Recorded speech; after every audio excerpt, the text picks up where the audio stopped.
Gəlin intellektual tarixin ən maraqlı anlarından birinə baş vuraq. İslam dünyasında zəkanın yüksəlişinə. Baxın, Avropa qaranlıq bir dövrdəykən, İslam dünyası öz qızıl dövrünü yaşayırdı. Tam bir intibah.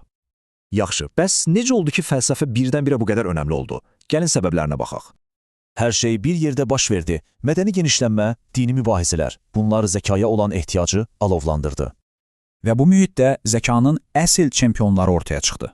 Onlar məntiq və imanı birləşdirməyə çalışırdılar. Hekayəmizin ilk qəhrəmanı Əlkindidir.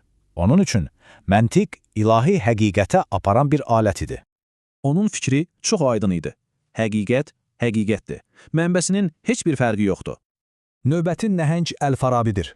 Aristoteldən sonra ona ikinci müəllim deyilməsi təsadüfi deyildi.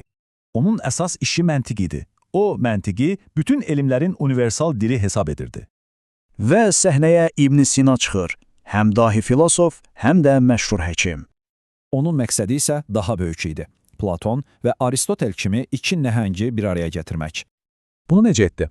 Aristotelin fəlsəfəsinə sadəcə bir element əlavə etdi. Varlıq. Dahiyanə. Elə deyilmi? Belə güclü bir fəlsəfi ənənə qurulmuşdu. Bəs onda nə baş verdi, nə dəyişdi? Və budur hekayənin dönüş nöqtəsi. Əl-Qəzali. O, bütün bu fəlsəfi layihəni şübhə altına aldı. Qəzaliyə görə zəka insanı yanılda bilər. Fəlsəfə isə iman üçün təhlükəli bir yoldur. Gəlin onun ən güclü arqumentinə baxaq. Səbəbiyyət. Bu həqiqətən də çox maraqlıdır. Təsəvvür edin, səmada bir ildırım çaxır. Və dərhal sonra göy gurultusu eşidirik. Həmişə belə olur, düzdürmü? Amma Qəzali soruşur, biz ildırımın gurultuya səbəb olduğunu həqiqətən görürük, yoxsa sadəcə vərdiş etmişik? Bu fikirlər çox güclü idi, amma təsirini daha da artıran bir şey vardı, dövrün özü. Qəzali, Selib yürüşləri dövründə yazırdı. Bu, İslam dünyası üçün çox gərgin bir zaman idi. Belə bir vaxtda yad Yunan fəlsəfəsinə qarşı şübhələr artırdı. Qəzalinin fikirləri tam yerinə düşdü. Və bu həqiqətən də böyük bir dönüş nöqtəsi oldu.